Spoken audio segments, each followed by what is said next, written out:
Alrighty, morning everybody. Welcome back to Calc 1. Plan for today is we're going to continue our discussion of exponential and log functions, focusing today on how do we find their derivatives. I've got my usual office hours on Monday at 11 and at 2, none today. And as far as homework goes, I posted another web work assignment this morning, homework 12, which will be due on Wednesday. Don't forget you also have one due tonight. And just to give you a sneak preview, I'm planning on the Standard 9 quiz being on Wednesday. Now, because I know a lot of you are going to be busy over the weekend, so give you one extra day for that.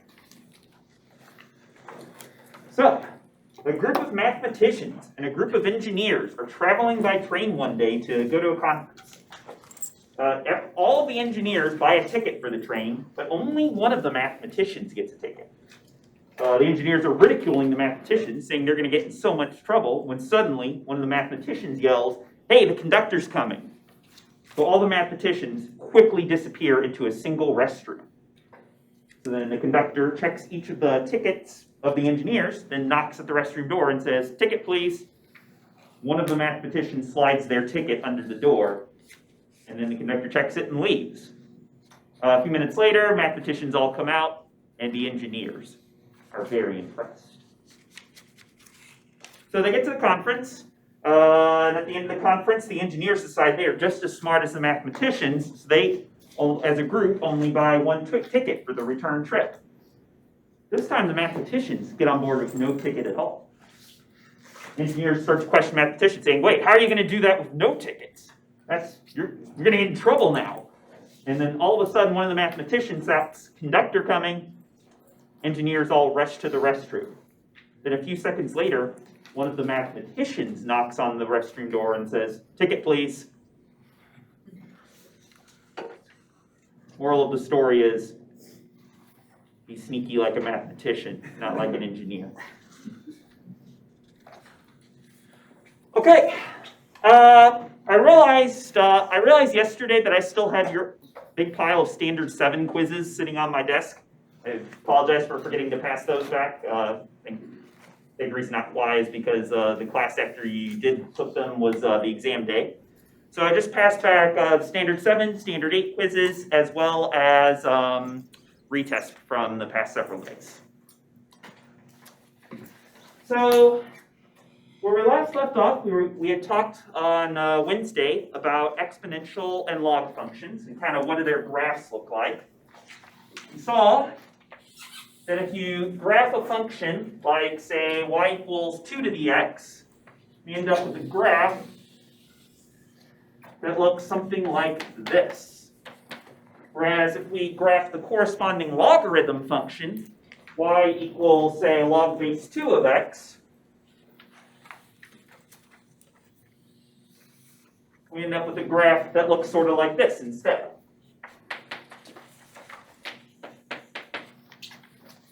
And I think at the very end of class, I forget who it was, but somebody had made the observation that there's some sort of relationship going on between these two graphs. Anybody see sort of some visual way in which these two graphs are related to each other?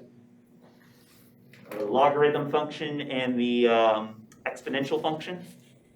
Right? They're reflected over y equals x.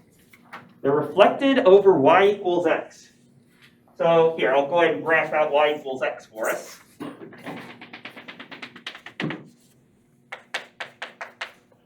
So what does it mean to say that one of these, that they're reflected over this line? I don't know how to explain it well, but it's like if you just flipped it and put it on the other side of the line. Yeah, they're sort of, if you sort of tilt your head 45 degrees so that y equals x sort of looks like a vertical line, you can sort of see how if you were to take one of these graphs and flip it over the line y equals x, just going to take it and move all the points.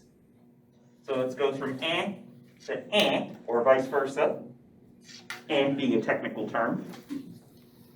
Then the graphs are going to match up perfectly. So we could say that And this will be true in general. It's not something that's going to be specific to log base 2 or 2 to the x. We can actually say that in general, the functions y equals 2 to the x and y equals log base 2 of x are mirror images of each other.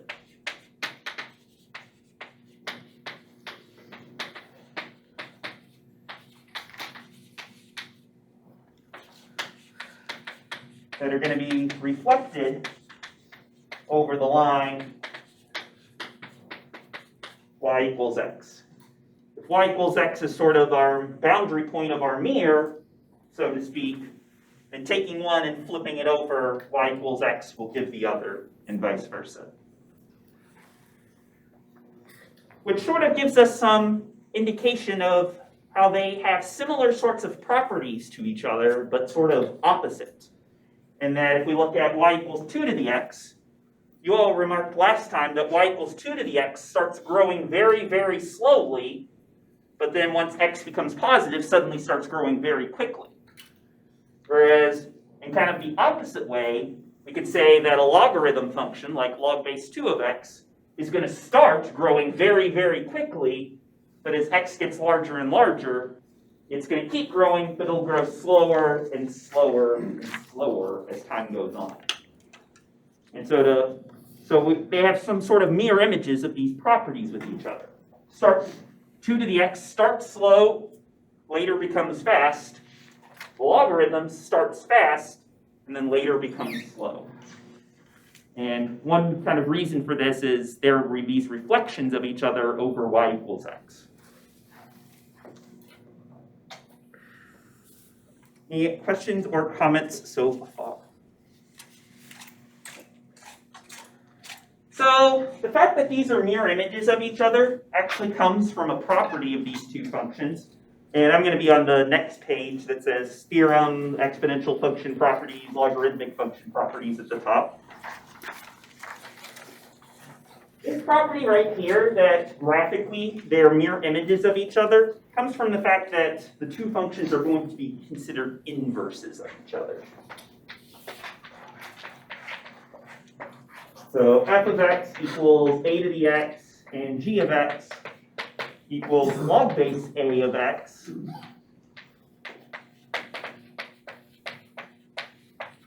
Are inverses. So has anybody seen this term before, inverse functions, in a math class? Sam? What does that mean? They kind of like, I don't know how to describe it well, they kind of undo each other. Ooh, they undo each other. Yeah, that's a great kind of intuitive way to say that. Write that down.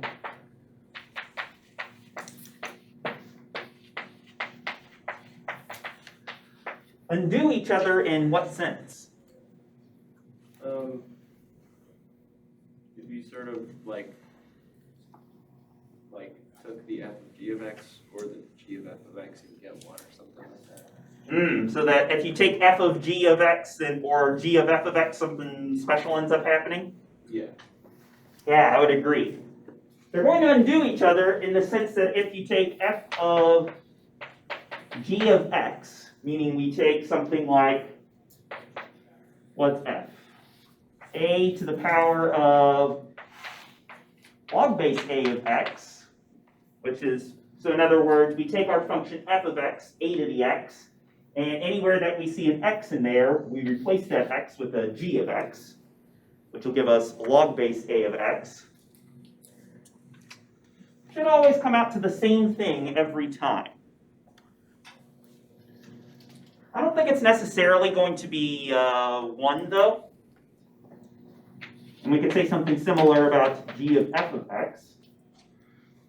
By the way, how could we write out g of f of x in a similar way to how f of g of x came out to a to the log base a of x? How could we come up with a similar sort of expression for what we would get if we took our function g of x, but replaced all of our x's with f of x? Rachel? It would be log base a of a to the x. Log base a of a to the x. So if you remember, maybe this bottom one is a little bit easier to look at. We said last time that log base a of x is equal to some number b if a to the b is equal to x. So in a similar sort of way, I think we could ask the question of log base a of a to the x is going to be some number, which we can put in this blank here, if a to the power of that blank is going to be equal to whatever a to the x is.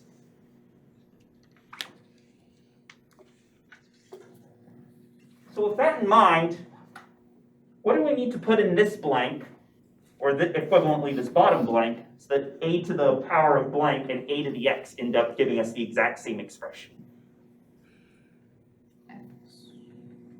What's that? When we place an x here, then a to the x, I would say, certainly should be equal to a to the x. And so, Sam, to kind of get back to your earlier comment that you think that like these two functions are inverses and that they undo each other, you're right that if you take f of g of x or g of f of x, it always comes out to the same thing. It's going to turn out to be the case that the same thing you get each time is just going to be your original x. So that no matter what you plug in for x, here or here, if you take the exponential and then the logarithm, or if you take the logarithm and then the exponential, you're always going to get back the same result each time, the same x that you plug in. And so I would say that's how kind of f of x and g of x undo each other, is that if you take g of x, but then you take f of that, you end up right back where you started at the same x that you plugged in. If I were to take f of g of 17,968,472.1, if I were to plug that into a logarithm and then the exponential with the same base, I'm going to get back whatever that same number that I started with. Please don't ask me to remember that. So this is technically what it means to say that functions f of x and g of x are going to be inverses, is that they undo each other in this way. So if you take f, so if you apply g and then f, or f and then g, you always just get back the same value x that you started with.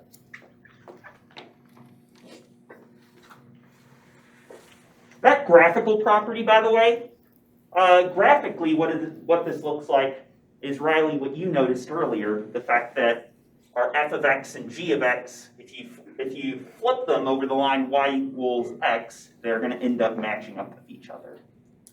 So the sort of symmetry comes from this undoing property, so to speak. Any questions or comments? So on this page, I also listed some properties of the exponential and log functions. The exponential properties are ones that we've kind of been using all semester, so I'm not going to really spend too much time to go over these. But the log properties are going to be a little bit more spicy to us going forward, and these are going to be helpful for us in order to be able to find formulas for the derivatives of these functions. And that given any b, we can always say log base b of x equals log base a of x over log base a of b for any number a greater than 0 that's not equal to 1. And we talked last class about why a cannot be equal to 1 or something negative.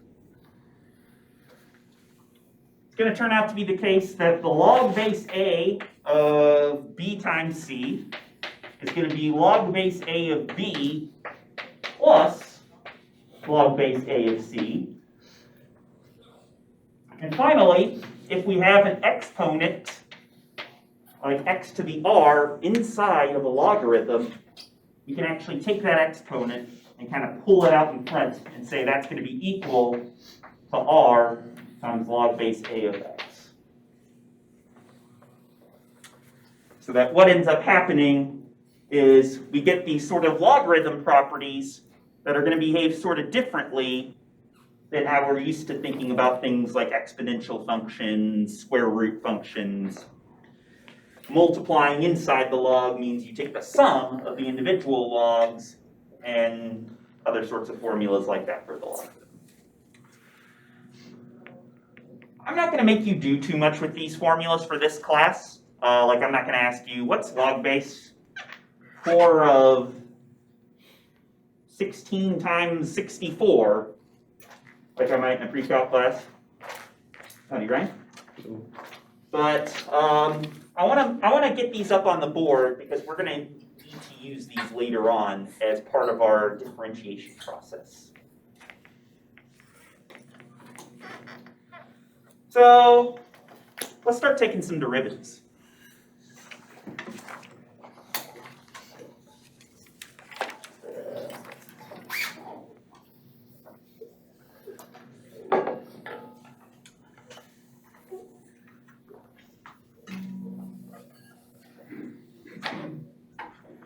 How many of you have seen the number e before in a math class? What was it? Hannah, what context did you see it used in? Like natural logs. In the context of natural logs? Yeah. In the sense that natural log and e to the x are kind of inverses of each other. Yeah. Sort of, well, what I just erased, but replacing your a with the number e specifically. But yeah, e is a number that shows up a lot when you're looking at exponential growth and logarithmic growth. Sure, Dr. Young could probably tell you a thing or two about how it shows up in chemistry.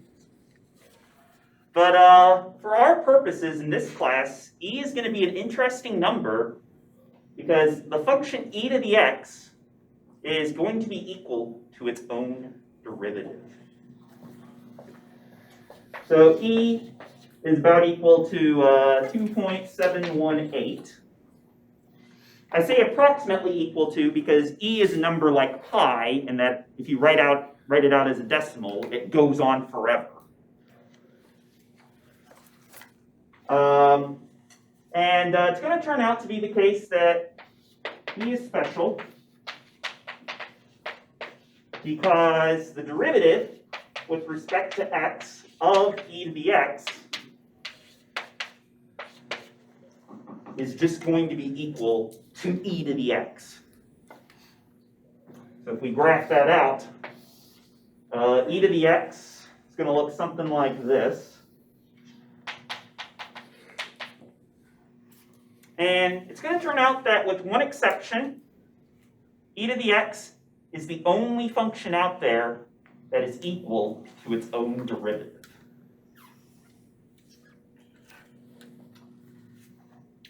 What does that mean? It means if I were to go out to a number like, I don't know, let's say -1. So this is going to give me a y value at this point of, say, 1 over e, because e to the -1 is the same as 1 over e to the +1.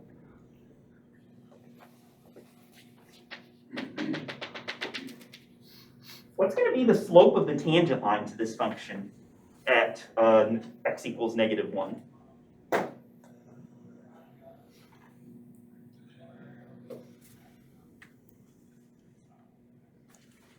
Josh? 1 over e. Yeah. The slope of the tangent line at this point is going to be equal to the y value at this point. And the cool thing about y equals e to the x is that happens at every single point on our graph. No matter what value of x you plug in, the slope of the tangent line and the y value of this function are going to be exactly the same at every single point. If we were to look at a value of x, say, that's very negative, we get a very small but positive y value, for instance. So here we would say y is equal to, I don't know, 0.01. And we would get a tangent line with a very small positive slope to it. We'd get a slope of 0.01. On the other hand, let's blow this up to make it a little bit bigger. If I were to pick a point way out here with a very big y value to it, and take the tangent line there, it's going to be a tangent line with a very big positive slope to it. So no matter what point you look at on the graph of this function, knowing what the y value is at that point is going to tell you exactly what the slope of the function is going to be at that point as well. And in a little bit, we'll talk about how we would differentiate a general function of the form a to the x, how we would differentiate 2 to the x, 3 to the x, etc. But for now, e to the x is one of only 2 functions that has this nice property to it, that it's always equal to its own derivative.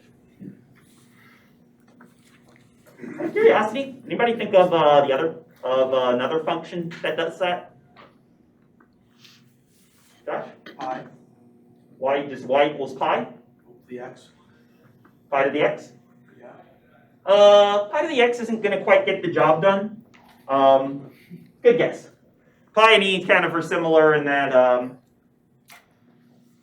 well, we'll talk about y in a second. But turns out that the other function that has this property, that it's equal to its own derivative, it's not going to be an exponential function. Good guess, though. Rachel? Would it be like log base e to the x? Ooh. Y equals log base e of x. It's a reasonable guess. E to the x and log base e of x kind of have some similar properties. Turns out it's not going to be that much there.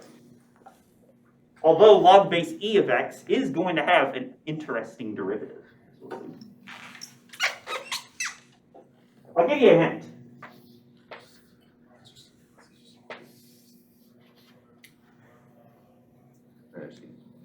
What's that function? Y equals 0. Y equals 0.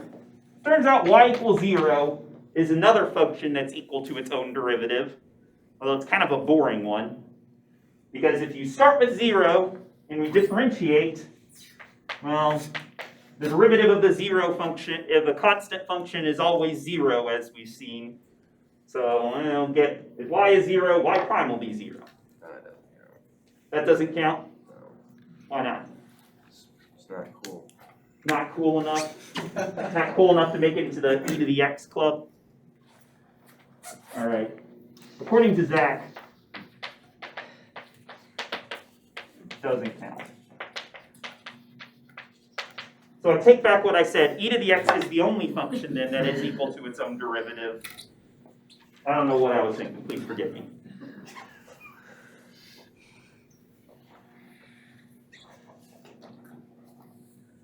So what I would actually like to do next is to look at, well, actually, before we move on, Josh, I think you guessed pi to the x is your guess earlier. There is actually a cool relationship between e and pi. Has anybody ever seen this formula before?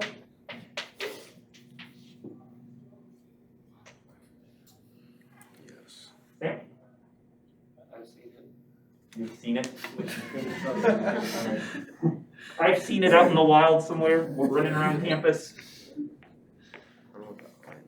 So this formula is called Euler's formula. And if you ask if you go out and find a random mathematician on the street, or I don't know, maybe in a conference or something, and ask them what's the coolest math formula, there's a good chance they're going to say it's this one. Reason being, because it's a nice formula that uses arguably the 5 most important numbers in all of math.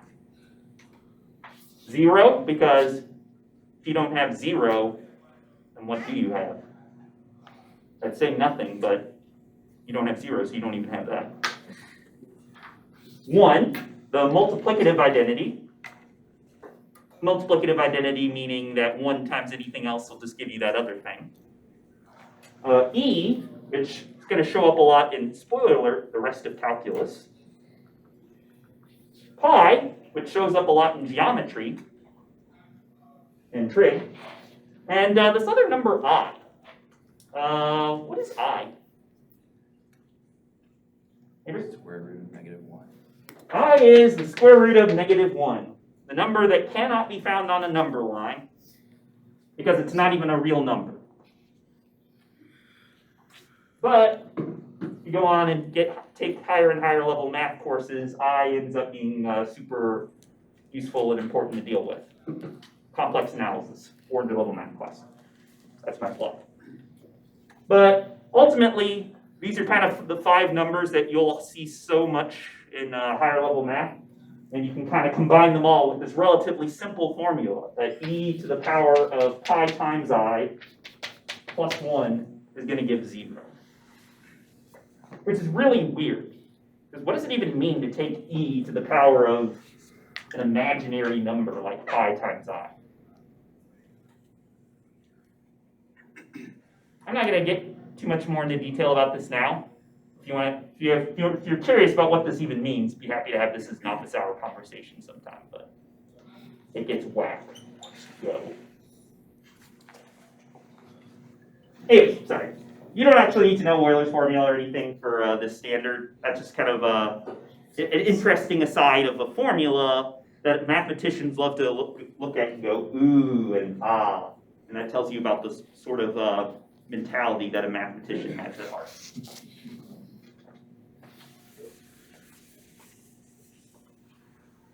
So Rachel, you had guessed earlier, I think, that when we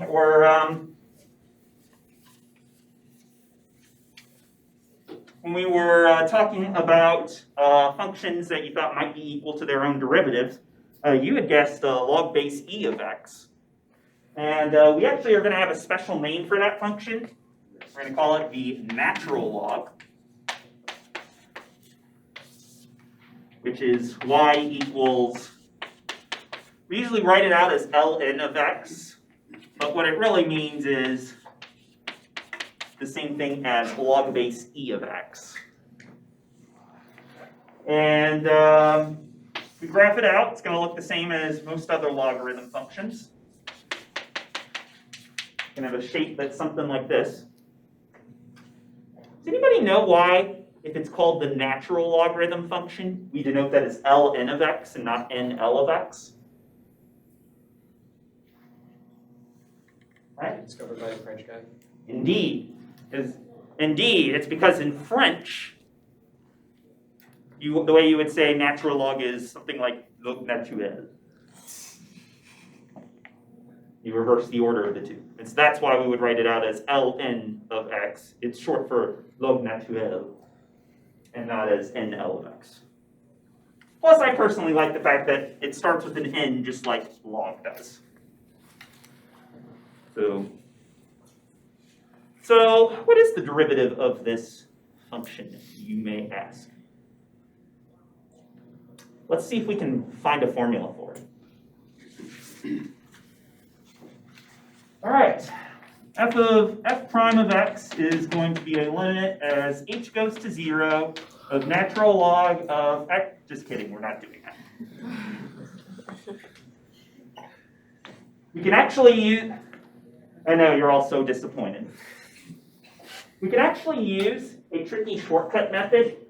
Since natural log of x and e to the x are inverses of each other, we can actually kind of use that to our advantage and combine that with the fact that we know what the derivative of e to the x is itself to actually find the derivative of natural log of x a little bit sneakier.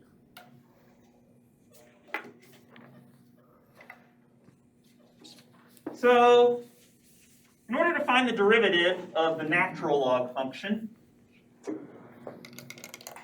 we're not actually going to start by finding the derivative of the natural log function. We're going to find the derivative. We're going to look at the function f of x equals, how do I want to do this? X. E to the power of natural log of x.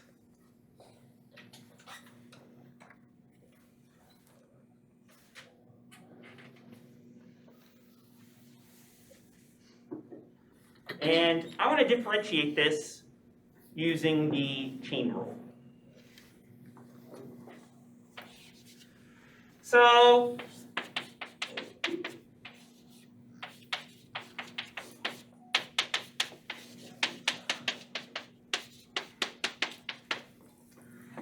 how could we use our standard 7 techniques, use the chain rule to write e to the natural log of x as being a g of h of x for some g of x and some h of x?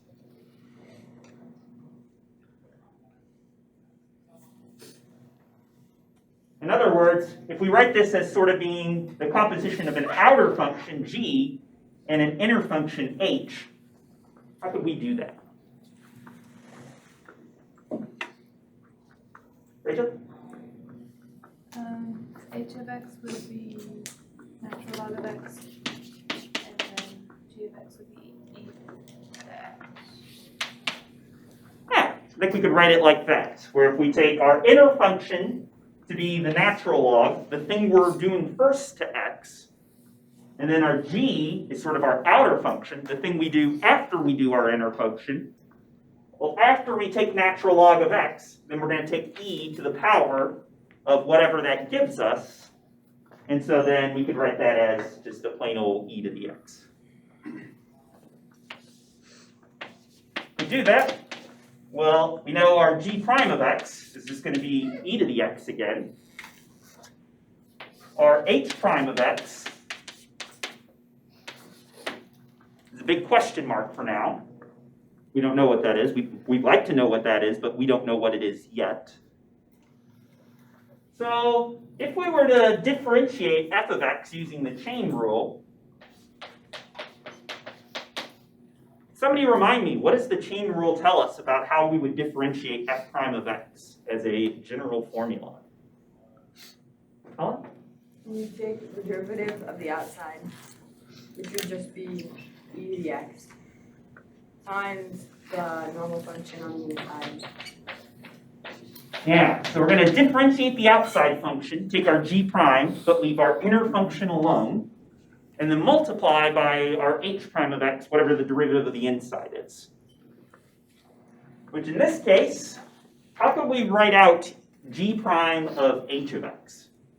Meaning we take our formula for g prime of x, and everywhere that we see an x in here, replace x with h of x.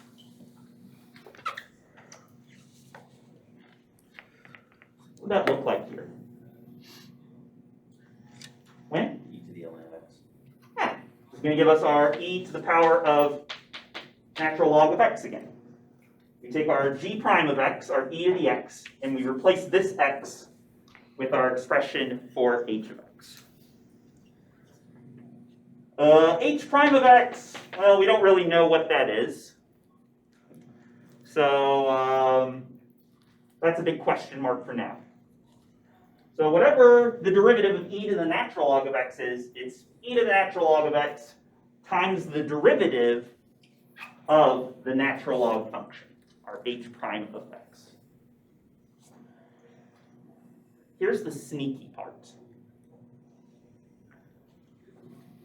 Is there any way we could have rewritten our original function in a way that would make it easier to work with?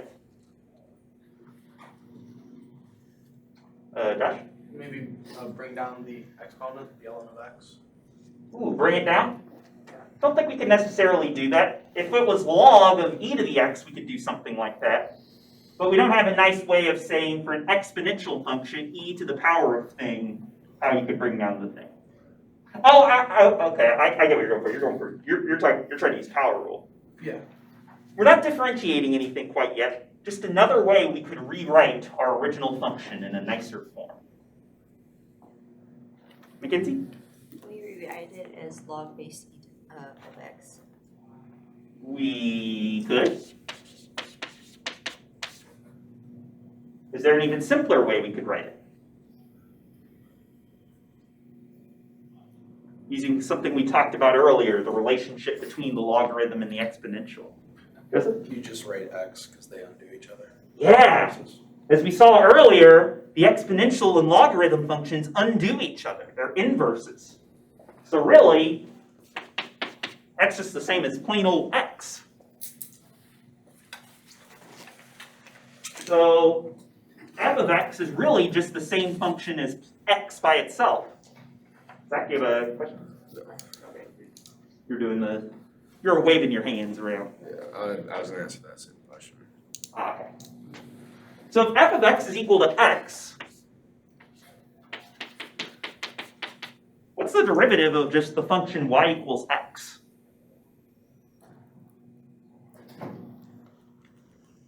Yeah? 1. Yeah. If f of x is just x, then by the power rule, that's going to have a derivative of 1.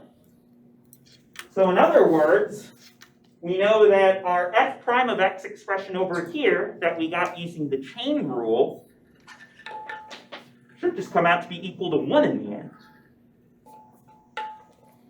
Because if the original function has a derivative of 1, and if this e to the natural log of x times h prime of x term is also the derivative of our original function, then it stands to reason that these two expressions should come out to the same thing as well. And so, if you remember, our ultimate goal was to find how can we write the derivative of natural log of x? So in other words, how do we get h prime of x? So what do we get when we take this equation and try and solve for h prime of x? The derivative of the natural log. Well, We get 1 over x.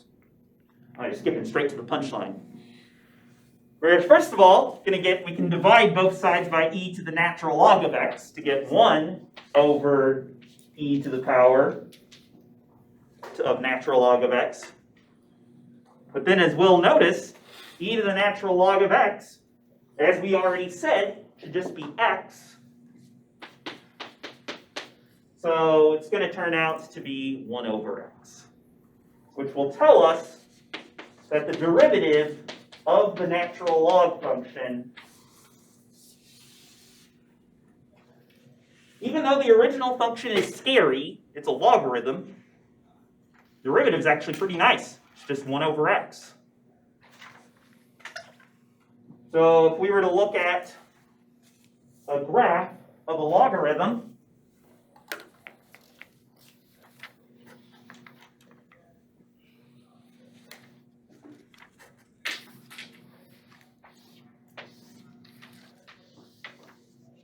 this is y equals natural log of x. And let's say we were to look at the point y equals 2. The y value at that point is going to be natural log of 2. And to figure out what that is, I would probably need to go to a calculator to ask what the heck is that number. But if we want to know what the derivative is, in other words, the slope of the tangent line, what would the slope of the tangent line to the natural log function look like at x equals 2?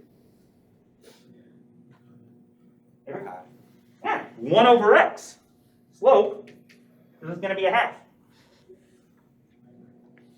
So it turns out actually finding the slope of the tangent line for this function behaves a lot nicer than finding the y value at that point.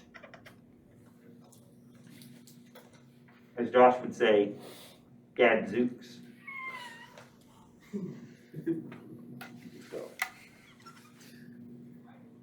Any questions or comments about the derivative of a natural log function?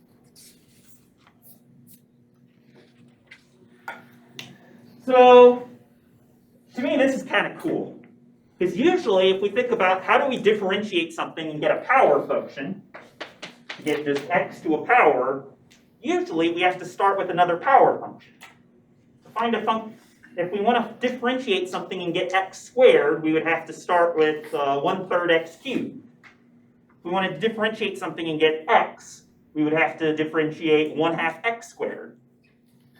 If we wanted to differentiate something and get 1 over x squared, we would have to take -1 over x, just these other power functions. to differentiate something and get 1 over x, we have to take the natural log function.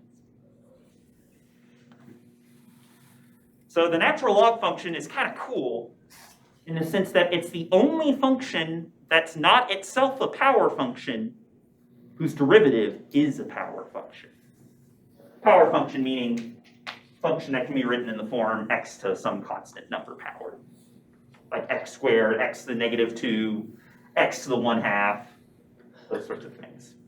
Even though natural log is very much not a power function, its derivative is. And that's going to be very important later on in a couple standards once we start talking about integration and finding antiderivatives.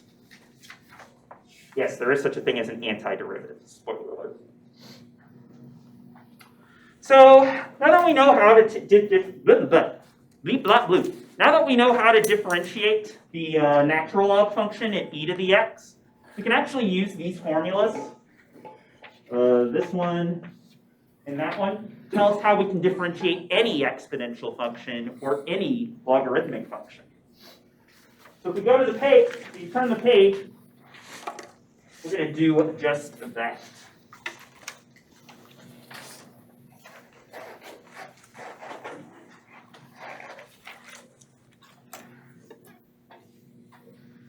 So first of all, here is a theorem that's going to tell us how we differentiate an arbitrary exponential function.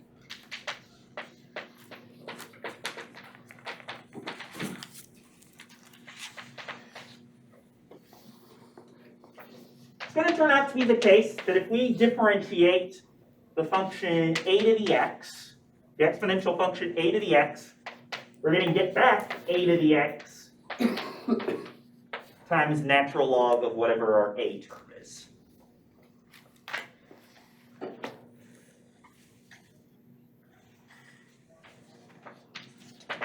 Here's our proof. Well, if we want to differentiate a to the x, where a is some power, like 2 to the x, 3 to the x, 1 billion to the x, if we're feeling particularly cheeky, I'm going to start by doing something weird.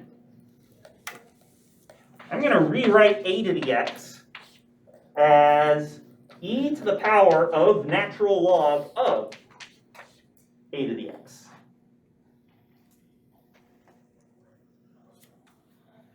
My reasoning? E to the natural log of x, as you all said earlier, is just the same as x. So e to the natural log of a to the x should just be the same as a to the x. Just rewriting this original term in a much more complicated way, but a way that'll end up being useful for us. All right. I seem to have erased the logarithm properties I wanted to keep up on the board earlier, so let's write one of those down really quickly.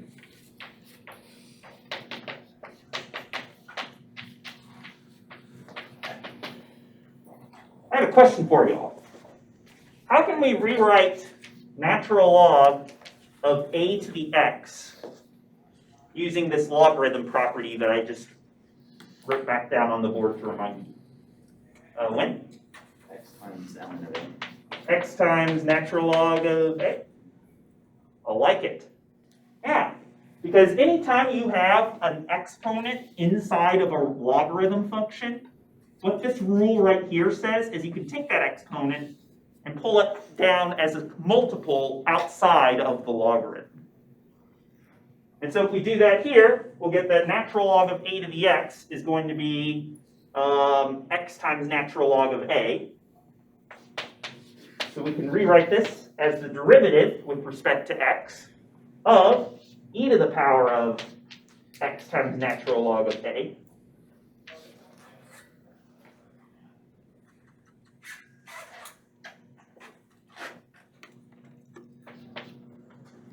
And for my next trick,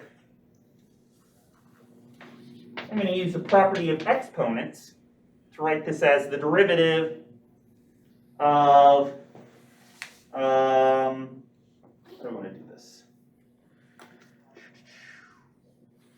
actually no. We're going to take the derivative now.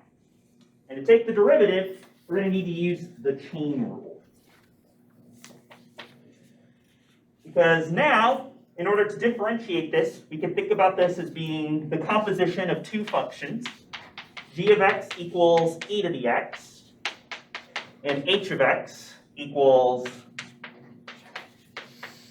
x times natural log of a.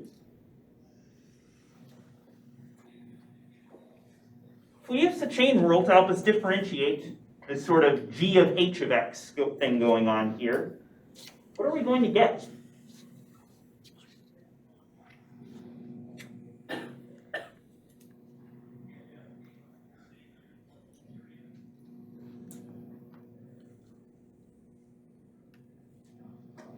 Josh? It would be G prime, which would still just be e to the h, I guess, so it would be e to the x times ln of a. Okay, so we'll get back our original expression, e to the x times natural log of a. That's our g prime of h of x. And then when we multiply by our h prime of x, what's that going to be, Josh?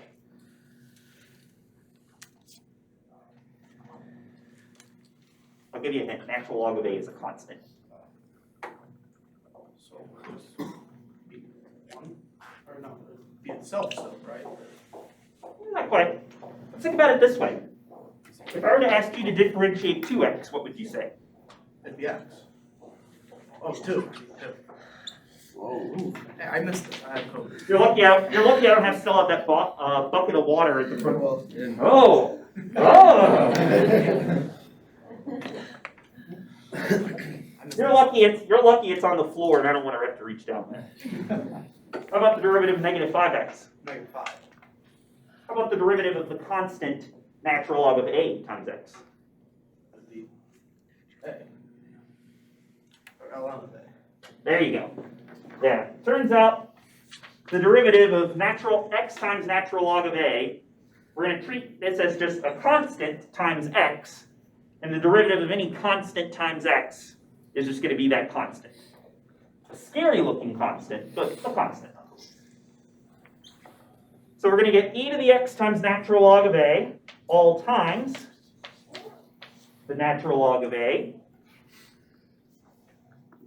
And now we're going to do what we did up here in reverse to write this as e to the power of the natural log of a to the x times the natural log of a. In other words, pulling this x back inside of our natural log. And then let's see, let's get someone from the back half of the room involved. How can we rewrite e to the power of the natural log of a to the x in a simpler form? Petra? Yeah, e to the power of natural log of thing is thing.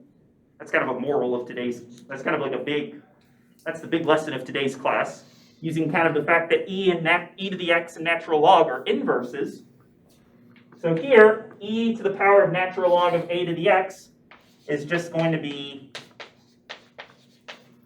a to the x times natural log of a, which is the result we wanted to find. Yes, Rachel? Why did we take the x to the front of ln if we were just going to put it back? Oh goodness, why did I pull this out if I was just going to pull it back in? I think it was because Josh wanted it that way, so in order to be able to use the chain rule to help us differentiate this. Ultimately, once we knew how to differentiate e to the x, we could use the chain rule to help differentiate e to the power of any constant times x. The chain rule, that's just going to give us constant times the same thing. And rewriting our original function a to the x this way allowed us to then have it in a form that's maybe a little less nice looking than the original form. It's just a to the x. But this is something we already knew how to differentiate using the chain rule. Whereas this is something we didn't know how to differentiate. In fact, we were trying to find a formula for how we would differentiate that. Yeah, good question.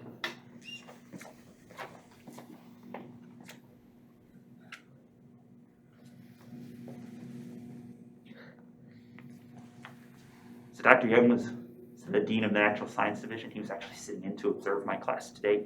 Good job. You all made me look good. Maybe the threat of the water bucket may have been a strike. But No, I think if I actually used the water bucket, that would be a strike. But as a threat, you know, it's all in good fun until someone gets. If I use the water bucket for him, it won't be a strike. what? Any other questions or comments about our theorem here?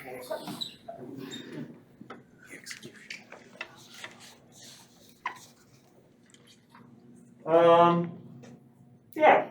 So if you wanted to differentiate then, for instance, something like 2 to the x, we would just get back that 2 to the x times natural log of 2. And so if we were to use this formula with, say, I don't know, e to the x, it would tell us that the derivative of e to the x should be e to the x times natural log of e. This is 1. Oh, phew, that's just 1.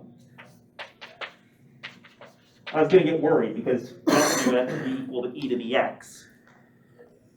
And so the fact that natural log of e comes out to 1 means this formula still works if we use e as our value of a here. It gives us back what we would want, which is the same thing we started with, e to the x again. This is just a more general formula that allows you to differentiate any exponential function, including e to the x if you really wanted to.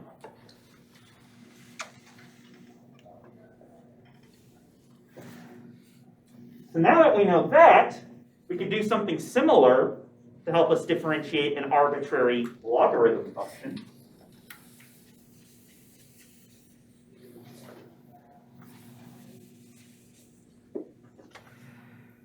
And I claim,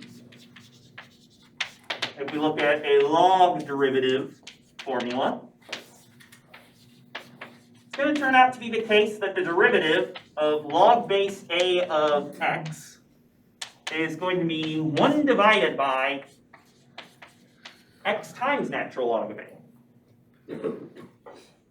So similar to how when we differentiated a to the x, we got a natural log of a term that kind of popped out as a multiple. The same sort of thing is going to happen here, except it's going to be 1 over natural log of a instead. And to do this one, we're going to need this formula again. That log base b of x is, what did I write this? Log base a of x divided by log base a of b. And to do this, I'm going to take the derivative, this is a proof, of log base a of x. And I'm going to rewrite log base a of x in a sneaky way using this formula.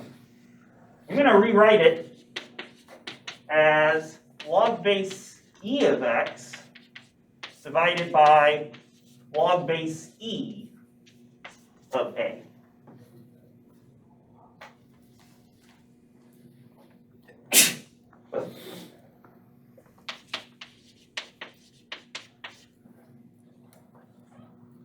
What is log base e of x?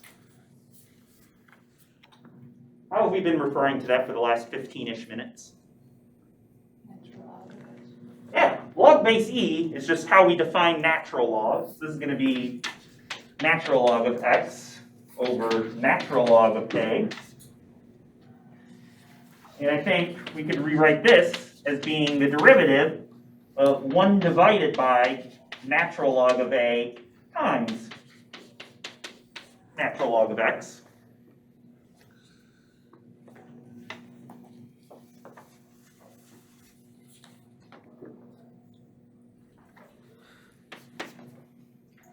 How do we differentiate 1 over natural log of A times natural log of X. Keeping in mind that 1 over natural log of A is just going to be a constant value.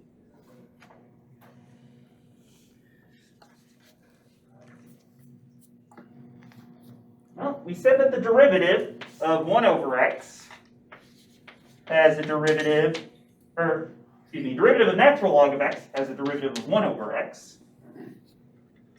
So we have now a constant, 1 over natural log of A times natural log of X. What's the derivative of that expression going to look like?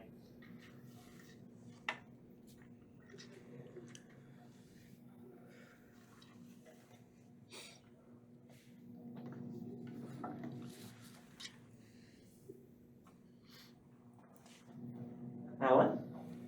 Would it just be that you wouldn't do anything to it because it's a constant, right? Derivative of constant multiple of a constant multiple of thing just becomes that constant multiple again times the derivative of thing. So what would we end up getting? You just get 1 over ln A times 1 over X. Like that? Yes. I like it. Derivative of constant times natural log of X is going to be that same constant times 1 over X, which if we combine back into a single fraction, is going to give us what we were looking for. 1 over X natural log of A.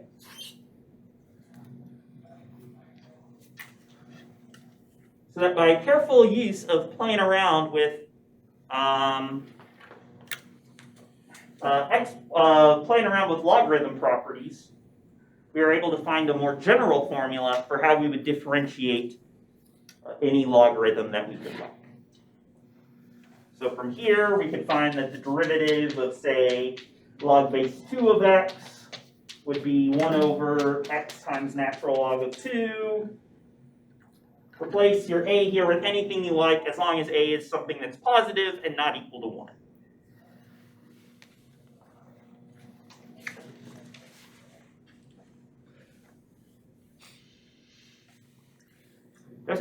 So for where it says log base e of x over log base e of a, you can just put anything in there, technically? Technically, we could have done log base anything of X divided by log base that same anything of A here, yeah. If we wanted to, we could rewrite it as log base 1,000 of X divided by log base 1,000 of A. I chose to do this specifically with log base E to get natural logs in the top and bottom, because that was something we already knew how to differentiate. Natural log of X we already had seen had a derivative of just 1 over X. So by choosing kind of our base here carefully, we were able to use a formula we already knew, a function we already knew how to differentiate to help us find the derivative of this new thing. Any other questions or comments?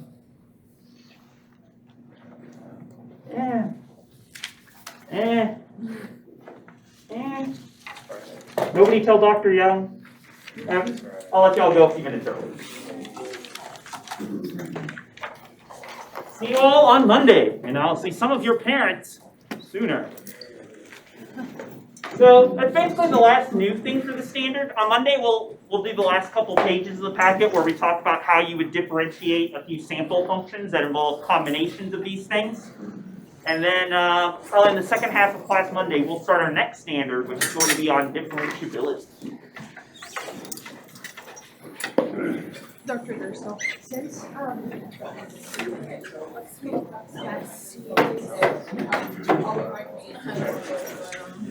Okay, you want to I keep feeling today? Did you finish the test? Oh yeah, that's perfectly fine.